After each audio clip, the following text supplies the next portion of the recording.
My name's Tony Shimkin. I'm a record producer, a composer.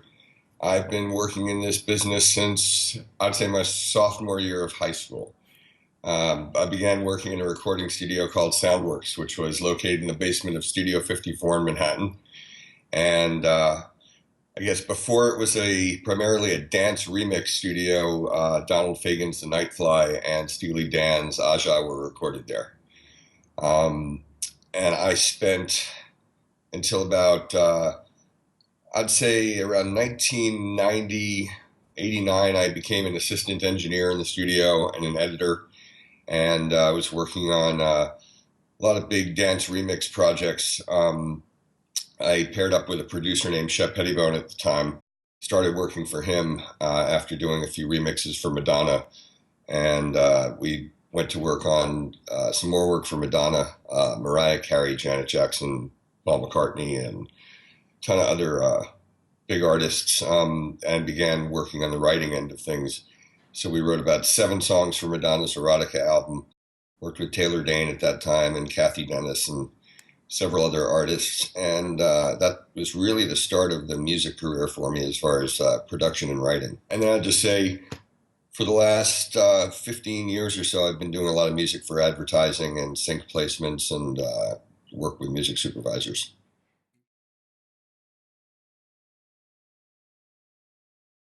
These days, what we look for in submissions, and it's unfortunate in one sense, it's just kind of the same thing record companies look for when they look at new artists. They're looking for a finished product. They're looking for not only a great song, but they're looking for a great production. They're looking for something that is ready to go, ready made. There's little room for artist development. But one of the things I appreciate about the Music Xray platform is that when I do get a submission, uh, if there are things about it that uh, can make it better or can make it more viable in today's industry, it's a great uh, it's a great mode for feedback. The platform really allows for communication between me and the submitting artist to give them an honest opinion, to give them constructive criticism, to provide them with examples. And I've been fortunate enough to get some really quality submissions through Music X-Ray, and I've done a little work with some other similar platforms and have not been as successful.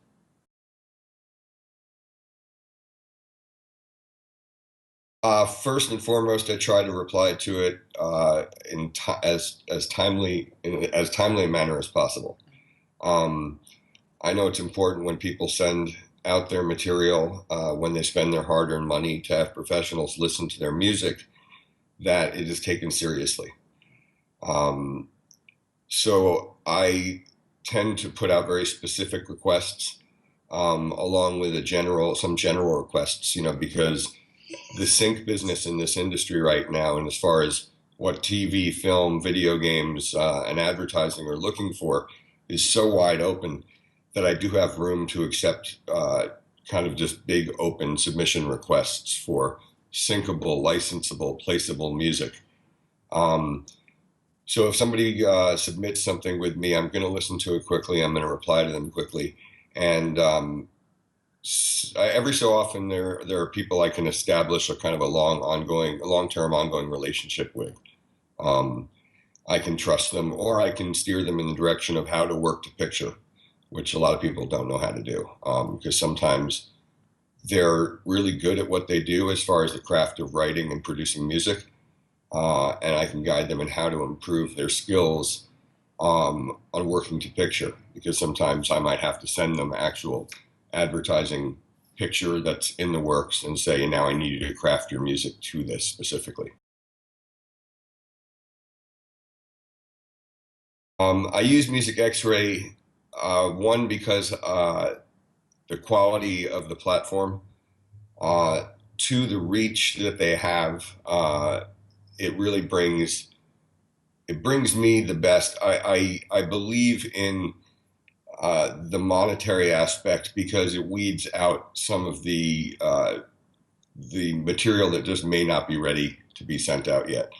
There's a lot of people doing this now. There's a lot of people with studio setups at home, and they're creating music, and their friends, their parents. As people may say, "That's great what you're doing," and sometimes it is, and sometimes it isn't. But if you're going to spend your hard-earned money, as I said before, chances are you're not going to spend it until you really think what you're sending out is something you believe strongly in. So the quality of the submissions is the main reason I use it. Also, the ability to converse with the artists, to really make the request specific, and also to browse through submissions that are already out there. The needle drop ability to kind of go listen to what the best of the best is out there on Music Xray is great, because somebody may submit something to somebody else and it gets declined. But for my ears or for a project I'm working on, it could be the perfect thing.